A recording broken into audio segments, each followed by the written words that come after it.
All right. We are going to continue with another live podcast recording. So again, this is kind of your backstage pass to our Devex coverage for the week. But I'd like to welcome you to this special edition of This Week in Global Development, which is our weekly podcast we produce. Hopefully you subscribe. If not, this is your plug too. And so I'm delighted to be a guest host for this special edition to really kick off FFD4 and Casa Devex here. And I'm joined by two of our reporters that probably you know their bylines. We have Alyssa Mioline and Jesse Chase Lubitz. So thank you both for being here. You have been doing a lot of reporting in the lead up to the Sevilla, and you'll be here all week covering the official conversations and the unofficial conversations. So I'd love to kick off just for our audience that doesn't really even know what this is, right? And I think maybe even a couple of months ago, there really wasn't a lot of people talking about this conference. But given a lot of stuff that's happened, particularly in the US in January, there's been a lot more attention on it in this moment.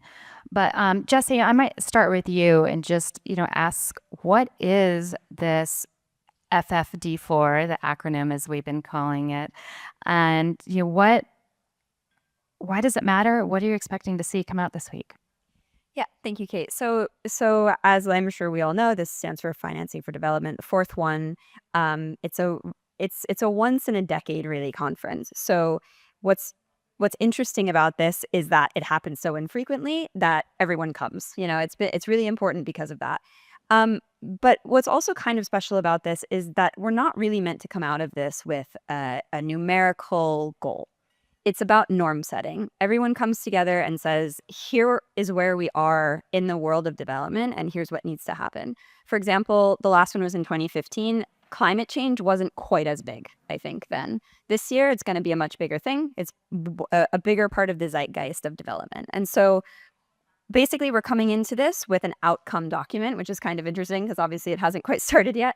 But governments all have been negotiating since earlier this year to design what they want this new norm to be. And so that's the outcome document. They're going to ratify it here. And that outlines, here are our priorities for the next 10 years. And then what we will hope to see throughout the course of the next 4 days is how they're then going to implement those goals that they've outlined. So that's sort of the overarching topic. And we can get into more detail of like what those priorities are, but yeah, that's the general idea. Great. And Alyssa, you did some reporting looking back at, as Jesse mentioned, the last conference was 10 years ago in Addis and kind of what has happened since then. And that was where the famous phrase billions to trillions was phrased. I think it was in an article you wrote about it, talk about really peak multilateralism conversation we just had earlier. It's also the same time the SDGs were confirmed, and we had Paris, and that was like a really, I guess, high moment for multilateralism, and a lot has changed in those past 10 years. So in some of your reporting, where are you seeing this moment compared to the last one? Yeah, so it's a really interesting question because I think, like you said, Kate, 2015 was kind of this age of, good times, good spirit for multilateralism. So you mentioned various international fora happening, and really just, kind of a very different context than today. ODA was at an all-time high, so official development assistance was at record levels for that time. And there was just kind of another, I would say, another sense of optimism and folks that were really hoping, okay, we can drive forward now that we've all come together on this same page. Now, what happened since then? We had the COVID-19 pandemic, of course. We had rising inflation rates, the war in Ukraine driving up the prices of food, increasing debt crises across the world. Just as recent as this past year, we had the U.S. kind of retreating from foreign aid and from multilateralism in many different ways. So to say things have changed is an understatement. I think that many of the folks that I've talked to, kind of doing a look back, have really looked at the external factors that shaped all of these last 10 years. And it was just the Addis Ababa Action Agenda, which is what people came away with, that outcome document in 2015, just couldn't withstand these external factors. And a lot of the promises and the hopes for 2015 have really not come to fruition. So I think that folks are coming into the conversation today, coming into Sevilla with that understanding, knowing that we have so far left to go. And even those promises and those hopes that we had in this optimistic time of multilateralism, and we can do this, and aid has never been higher. Even in that time, kind of didn't work. Not to be a super pessimistic, but I think it's a little daunting to be here today. It is, and I think the big, elephant in the room, or maybe not in the room, is the U.S., right? And so without the world's largest economy really being part of these conversations, that leaves a huge hole to fill. So, I mean, Alyssa, you've been doing a lot of reporting on the U.S. Foreign aid cuts, and Jesse, I know you've been following this as well. So what are the conversations you're hearing? And maybe you can even talk a little bit about how has the U.S. been involved in some of these negotiations and where they stand now? Yeah, I can take this. So basically, the U.S. was part of the conversation up until the last minute, essentially. And so at some point, our colleague Colin Lynch wrote an article where he looked at the 400 kind of red lines that the U.S. government had made in that outcome document that they were negotiating, as I mentioned earlier. And they really drew back from a lot of the things that we would expect them to draw back from: climate, emission, anything on gender, any really on debt. And they were really trying to soften the language as much as possible. And so they were part of the negotiations. I'm forgetting the exact day, but I think it was like a day before they eventually agreed on it. And then they pulled out, saying there's just too many red lines for them. But they'd already kind of made their impact. So what we see in this document, in this final document, as compared to earlier drafts, is a lot of softened language. Some of which that even the EU doesn't really agree with, that especially on climate. And so they really did have an impact overall on this final document. But they are no longer part of the process. They are not here, which meant that the final document could be agreed to by consensus, which is the goal of these conferences, to have a consensus. If not, there's a vote, but overall that's the hope. So on the one hand, them pulling out did allow for this consensus, did allow for what a lot of people are telling us is a win for multilateralism, where there really, there are a lot of lines in there that emphasize cooperation. On the other hand, we do see the softened language on some of these really important topics. So yeah, they've had their impact, but they're not here right now. Yeah, I've heard both the positives and negatives of this, and also maybe limiting the ambition and scope of the outcome document is not such a bad thing, because as you mentioned, Alyssa, last time, even when there was all this momentum, we didn't actually see the results and impact that was as wanted, and maybe actually having a more pragmatic approach to it could result in seeing more results after this and actually feeling like something came out of this. So Alyssa, particularly being following the U.S. government and a lot of the U.S. government institutions that have seen a lot of funding cut too, how are they thinking about this moment? Are you talking to some of them that are here or are watching the conversations about how this moment of really redefining the aid architecture and where those groups might fit in? Yeah, Kate, you mentioned kind of that perhaps a couple months ago or a year ago, folks weren't talking as much about this conference. But I think the events in the U.S. has made this conference critical. It's bringing together people to just say, what's next? What are we going to do in terms of, and remember, it's not just the U.S. Europe is also seeing aid cuts right across the U.K., France, Germany. So we're seeing a lot of shifts that are happening in terms of the financial makeup of how development is sorted and done, which makes this conversation on how do we finance it just ever more important. I think a lot of the questions that I'm hearing from folks is, back to this implementation piece. Okay, it's all well and good to ask these questions, to have these discussions. Where do we go from here? And I think something that I know Jesse has been following quite closely is the Sevilla Platform for Action, which is, a number of different kind of initiatives that are going to be launched this week. I think the Spanish government is really trying to make that case for, okay, how do we leave this city and leave this conference with actual concrete pieces of, whether it be programming or policy change on the table. So that's one. The other is just, I think, everyone's kind of trying to figure out and sort what their place in development is. I mean, Raj had an interesting conversation with Kalpana from Gates just before this. And I think you can see in some of those conversations about, okay, how about foundations? Can foundations fill the gap? No, everyone knows that. But what can they do to kind of help perhaps support governments in a new way or fill gaps in things like debt? Some of these pieces that are really continually coming to the forefront. I think another interesting thing is I covered the G20 a couple months ago, and a lot of the same themes are happening here, right? So taxation, debt, what's the role of multilateral institutions? So I think that's just another emerging topic. And Jesse will be going to COP later this year in Brazil. So again, more of these types of, okay, how do we reformulate who we are and how we operate as an international governing body or institutions? Yeah, and Jesse, you were just in Bonn too, and so what were people saying there, particularly as it relates to climate finance and lead up to COP? Yeah, I also want to bring in something you were saying earlier about, how this platform for action is meant to figure out how to implement it, how in 2015, big promises were made and then not much happened. And so what I'm seeing across here, as well as the sort of road to COP30, is that it's all about implementation this year. Brazil, as the president of COP30, is saying we don't want a document, we don't want big words, we want to figure out how to implement things, which is really exciting. Like it sounds great, but also how do you structure a conference like that? And so I think we're about to find that out here. This is sort of the first test of like, what is the platform for action? Another document with more promises? What's the actual process of implementing things once you promise to implement them? And so, yeah, I do think that this year we could see a lot of that kind of rhetoric, and it will be interesting to see what happens on climate in particular. That there was a lot of disappointment after COP29 about financing. Many felt that it just wasn't enough money, and especially not enough public finance. There's obviously a big lean towards private finance, as there was in 2015. We're just keep kind of talking about similar things, but now obviously there's even less ODA, so it's becoming even more critical.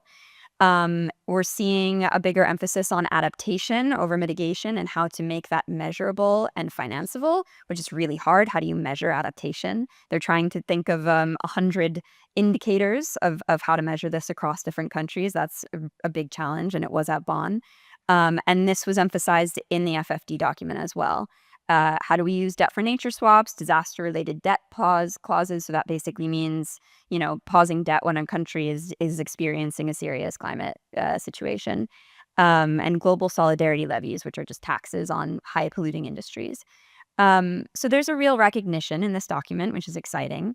But I think overall from civil society and from developing countries, some general disappointment on climate.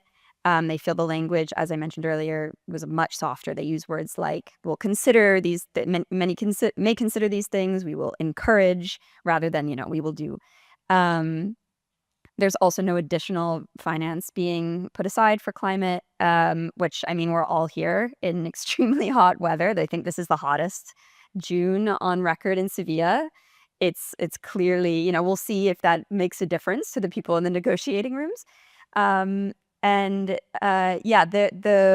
one kind of beneficial line in there in the FFD document was common but differentiated responsibility. That's what developing countries really want to see. They want to see that, developed countries that have been polluting have a bigger responsibility. So same trend. There's hope, and then there's also some disappointment. And who all are you expecting to be here? I mean, I've had a lot of people asking, like, so who's coming? Who is here? And obviously, the multilaterals. You have various finance ministers. You have the NGOs. There is this business forum that's also happening. So you do have private sector and business here. Who are the people that you are talking to and seeing actually coming here in person? Well, I think the King of Spain was responsible for everyone's traffic issues this morning. So he's here. No, but I think there's quite a few heads of state that are here. There's many finance ministers. Of course, we're looking also to talk to civil society folks, several of which will be speaking at Casa Devex. A lot of people that are really in the weeds on the tricky issues that people are talking about today and this week, like debt, taxation, domestic resource mobilization, it seems like anyone who touches financing for development, frankly, is here. So we're looking forward to having a number of those folks on stage and bringing you coverage from the conference venue too. Yeah, I think Mark Carney is coming today. I think IBF, the Business Forum, is especially, it's almost a bigger event than FFD negotiations because you're really going to have access to, like, I think President Macron is coming. So there's some real high level people that are going to be speaking here, which is very exciting. So just as we kind of wrap up here, what would be the headline you would expect to write if this is a success? Or, what are you looking for to say that this conference accomplished what it sought out to do, or maybe not? I think ideally, we'd be like, oh, they figured out how to implement everything. But I'm guessing we're going to see something like this. This was a win for multilateralism, but a soft one, not super ambitious. Agreed. I think just, the fact that it's something that folks at the UN level, at least, are kind of touting as a success is like, hey, but we got everyone to say we agree. Let's take that as a win. And you're kind of like, oh, the bar is quite low, but fine. At least, yes, it's a soft win for multilateralism, right? And I think it's the same way it was with Addis 10 years ago. What really is success is what happens 10 years from now. Not so much what happens this week, but okay, do we deliver? Do we take what we said that we wanted to do and implement that? Which unfortunately is a long game. So we'll have to see how it works out. How are you feeling? You're feeling pessimistic or optimistic? That's a hard one. I know. I think people go back and forth. But I'm kind of in the middle. I mean, I think a few days ago I was feeling quite pessimistic, and then I talked to a few more people, and they're like, it exactly as Alyssa said, we've lowered the bar, but we came here knowing ODA was plummeting, that the US was out of the picture. We have to lower the bar a little bit. And so from there, kind of optimistic. Yeah. Something else that makes me optimistic, I think, is the rise or the hopeful / expected rise of regional players and regional coalitions that perhaps we haven't seen before. So I think I've continued to hear a couple of times as I've been reporting and prepping for this conference about, okay, but the US might be gone, but Spain actually they're a small player in development, but they've been rising year over year, their ODA. There's other countries, Korea, I think, is another, and Italy is another. So again, these are smaller players, but just because the US is retreating doesn't mean the world ceases to care about development. I mean, there are still all these other countries in the mix. And I think also as a European bloc, that's kind of interesting. Even, I'm based in Washington, D.C., so having conversations with counterparts at various embassies who are working on these development issues, they're like, but we're not walking away. I mean, we're still going to continue. We're going to try our best. Of course, Europeans are now dedicating a lot more money to defense, and these are changing, shifting times. But that kind of makes me more optimistic. It's like, just because there's all this change, it doesn't mean the world's given up. It just means it's going to look really, really different. It's going to be harder, but we might be able to still get there. Yeah, I just want to add to that. I think that's a really good point, and I think it is an opportunity to see who comes up and leads the pack. I think Brazil and the BRICS countries could show some leadership, and I do think that in the FFD document we saw a lot of commitment to letting countries lead their own development, developing countries lead their own development, and so it will be really interesting to see who from them really says, okay, this is exactly what we want, and how many people listen.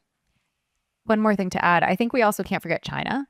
I mean, I cover, right, USAID used to be my beat. Now it's a culmination of whatever we're doing in the US. But, the story is just immediately after USAID's crumbling is that China aid had billboards up all over Lusaka. So there are other players that actually not just are being like grudgingly filling the gap, but are quite eager to fill the gap. And of course, China does development in a very different way, and the world will have to evolve to that. And there's criticisms and opportunities there too, which is another conversation. But it's a really interesting time to be working in development. Scary, but also interesting. Yeah, and Norway is another one where we had an interview later today with Minister Alcross from Norway, and hearing a little bit more about their priorities. And I think that there's a real sense of possibility, even though there is obviously real headwinds ahead. And so, what are the other big debates or stories that you hope to report on this week that our audience can look forward to? So I think we'll be following the big issues that were most contentious in the negotiations. So debt, is going to be a big one. Serious debt crisis right now. That's what developing countries are really fighting for. Taxes. Back in 2015, there was a push for a UN tax convention that hasn't fully come to fruition, but perhaps there will be some progress this week. Climate, as I mentioned, and domestic resource mobilization. I think those will be the main topics. But we'll see kind of what comes out of these. Also, like on the sidelines, a lot of really interesting stuff emerges from that. Great. Well, thank you. And I know you will be covering all of this in our special edition newsletters. It'll be coming out, and another edition of This Week in Global Development later this week. So stay tuned. But thank you both for joining us today. Thank you. Thanks, Kate.